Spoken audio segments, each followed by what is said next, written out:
Broadcasting live from the Albay PIO News Center, providing you the most exclusive news update from all over the province. This is News at 12. News at 12.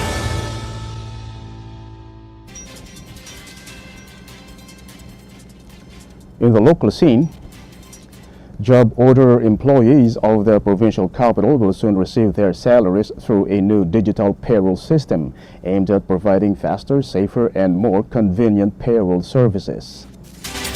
The provincial government of Albay recently oriented administrative officers and concerned personnel on the implementation of the digital payroll facility. Officials said the system is designed to streamline payroll processing, strengthen security, and ensure the timely release of employee salaries. Employees will benefit from faster salary crediting, simplified account opening procedures, and access to digital banking services. The payroll accounts also require no maintaining balance, making banking services more accessible to workers. Provincial officials encouraged officers to complete enrollment requirements to ensure the smooth rollout of the program. The initiative is part of the provincial government's efforts to modernize public services, improve operational efficiency, and promote financial inclusion among employees.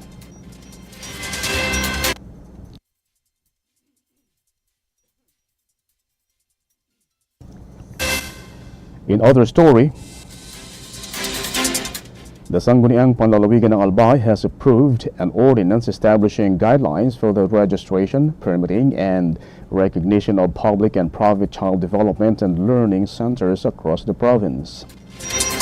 The measure aims to strengthen monitoring and oversight of facilities providing early childhood programs for children aged 0 to 4 years.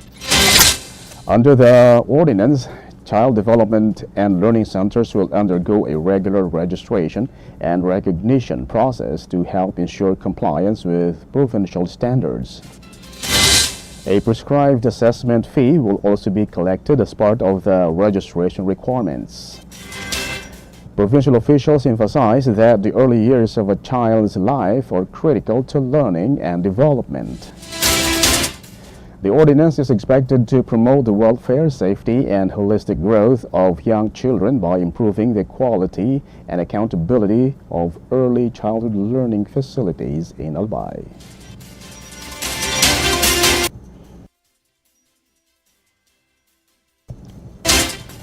In other news, the provincial government of Albay has strengthened coordination among local economic development offices to support investment promotion and economic growth across the province. Officials from 13 local government units gathered for a meeting of the Albay League of Local Economic Development and Investment Promotion Officers. Participants discussed key updates, ongoing programs, and opportunities to improve local economic development initiatives and attract more investments. The League serves as a platform for collaboration, knowledge sharing, and capacity building among economic development offices in Albay. Provincial officials said the stronger coordination helps align local development strategies and build partnerships that support sustainable growth. The initiative forms part of the Albay's efforts to create a more investment-ready environment that can generate jobs, expand business opportunities, and strengthen the local economy.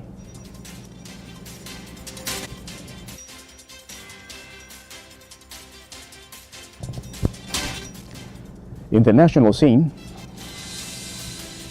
the official website of the House of Representatives was reportedly defaced days after hackers attacked the Senate of the Philippines' website. A group of hackers claimed responsibility for the cyber attack and said they had breached the House's online security. The hackers said the attack was a protest against government corruption, which they described as stealing opportunities, justice, and public trust. The Senate's website was also defaced last Thursday, raising concerns over the security of government online systems. Senate Pro Tempore Sherwin Gatchalian said the cyber attacks are serious crimes and part of growing threats against the institution, adding that those responsible must be held accountable under the law.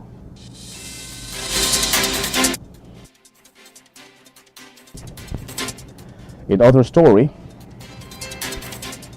Lanao del Sur Representative Zia Alonto Adjong on Sunday urged the Senate to immediately proceed with the impeachment case against Vice President Sara Duterte as House prosecutors prepare for next week's pre-trial conference.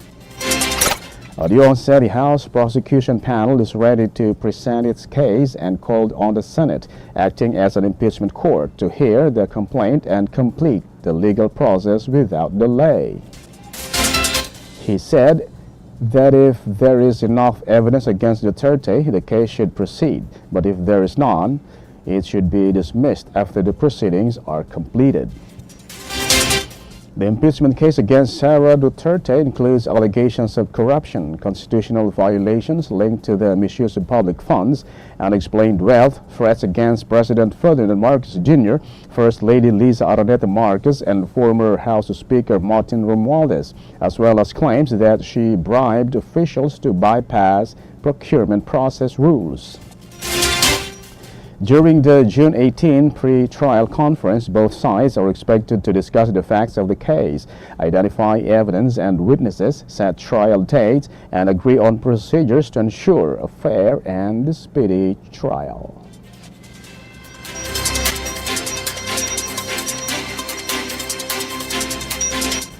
In other news, Senator Panfilo Lacson said the Senate Majority Bloc is ready for any possible disruptions by Senator Alan Peter Cayetano during the planned special session and urged all senators to attend. Lacson accused Cayetano of being willing to do anything to keep his position and said the majority has prepared measures in case problems arise during the session. He also said some of Cayetano's allies have become less vocal in supporting him because they believe the leadership battle is already over. Lacson stressed that Cayetano is no longer functioning as Senate President and should accept the situation instead of insisting on his claim to the post. He called on Cayetano to participate in discussions during the special session and debate issues on the Senate floor instead of airing his views on Facebook. Lacson also renewed his appeal for all senators to attend the special session to address pending measures and appointments, expressing hopes that the leadership dispute will finally be resolved.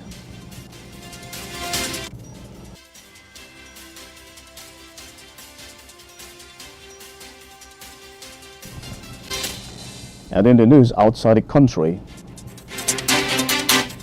U.S. President Donald Trump said a peace deal with Iran is expected to be signed on Sunday, with the Strait of Hormuz reopening to all ships immediately afterwards. Iran said the agreement may not be signed on Sunday, but signaled that a deal could be reached within days, while mediator Pakistan said negotiations are nearing completion.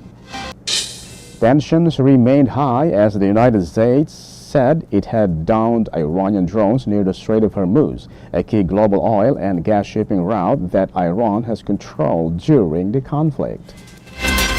The fate of Iran's enriched uranium remains a major issue, with the United States and Israel seeking its removal, while Iran insists on its right to a peaceful nuclear program, fueling doubts that a final deal is near.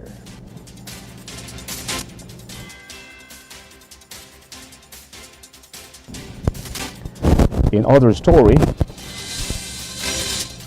former South Korean President Yoon Suk-yeol and ex-Defense Minister Kim Yong-hyun were sentenced to 30 years in prison for allegedly ordering drone flights over Pyongyang in 2024 to justify declaring martial law.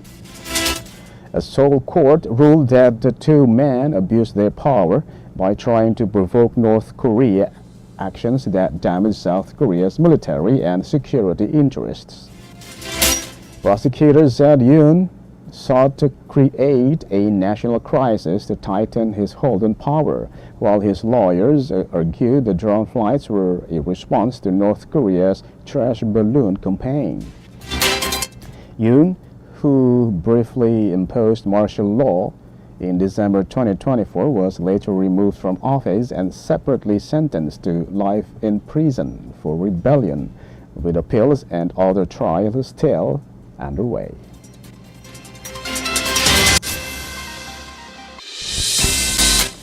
And finally, in the news outside the country, with reference to the Philippines, the Philippines and Canada signed new defense agreements in Ottawa on Friday to boost military cooperation, logistic support, and joint training between the two countries. The deal includes a mutual logistic support arrangement and a statement of intent that widen cooperation to areas such as cybersecurity, information sharing, and naval activities. Officials said the agreements build on a 2025 visiting forces deal that allows troops from both sides to train in each other's territory, though it still needs approval in the Philippines. Defense leaders from both countries said the partnership strengthens military readiness and reflects shared support for democracy, military security, and assistance after a recent earthquake in the southern Philippines. They also highlighted broader cooperation on international maritime law and described the visit as a major step forward in defense ties between Manila and Ottawa. That's the news at 12, June 15, 2026. We'll be back tomorrow for more news updates. And thanks to our news writers, Naomi Ruth Hernandez and LJ Lurejo. And on the technical side, Chad Bobis and our Provincial Information Office OIC, Marty Gonzalez. And under the supervision of our Governor, Noel E. Rosal, I am Greg Hallare. Thank you for subscribing. Albay in my heart.